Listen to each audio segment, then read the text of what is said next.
What is up? My name is Peter, and in this video I will be reviewing the 17-50 Sigma lens f2.8 for Nikon DSLRs. So recently I just bought the Sigma 17-50 2.8 Sigma zoom lens, and for a person who's been using this kit lens that you're watching right now, upgrading to this lens that I'm currently using is a big upgrade because one, the pros of this is that it has a constant aperture, meaning if I zoom in, it doesn't go all the way to 5.6 because as you guys can see here, it gets darker versus here, meaning it has a varying aperture, where this, if I zoom in, it stays at 2.8 and it stays at 2.8. So that is one of the pros of using this lens. Another pro of using this lens, which I've realized from using it for, I would say roughly about going on 2 months now, is that it is a lot sharper than the kit lens. Because what they say about using kit lenses for any camera is, it's true, right? It's cheap because they tack it on and have it as some kind of discount with the body that you already have. For example, if you buy a Nikon D5500, chances are you're gonna buy the 18-55 kit lens. So if I had to upgrade and pick one lens to replace that lens that you're looking at now, I would pick this one. Because one, it has auto and manual focus on this lens, of course, as well as optical stabilization or VR. It also has a lock for the zoom, so you don't really get any instances of creep. But from my own experiences in using it, I haven't really gotten creep from zooming in and out. And from the other reviews that I've read, I guess some of the cons of using this lens is they say that the focus ring is relatively a short throw.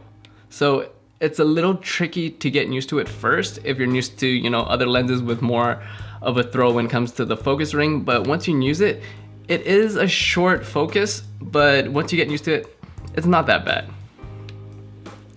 And another con that I've heard people say is that the lens hood itself doesn't attach properly. And first I thought, why is it so loose? But as you can see here, there's little adjustment here where, hold up, let me zoom in. Where you actually need to click it here, you'll hear the sound.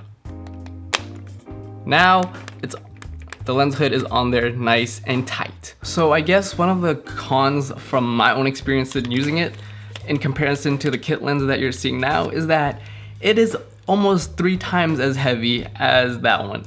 Some people might like it because yes, it's easier to have stable shots because it's more grounded.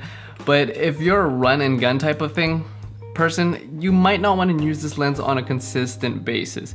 If you plan on using this for vlogs or talking to the camera, it's mounted on the tripod all the time, then yes. But one of the cons is it does get really heavy. My second con of it is that, depending on the body, I would say the autofocus in here is either the same as what I'm using right now on this kit lens, the 18-55, and I would say it's about the same speed or even a tad slower when it comes to autofocus. So overall, do I recommend this lens, the 17-50 Sigma DC 2.8 EX HSM lens? Of course I do. If you had to upgrade from your kit lens, I would definitely upgrade to this thing. But you have to be aware that one, it is a heavy lens.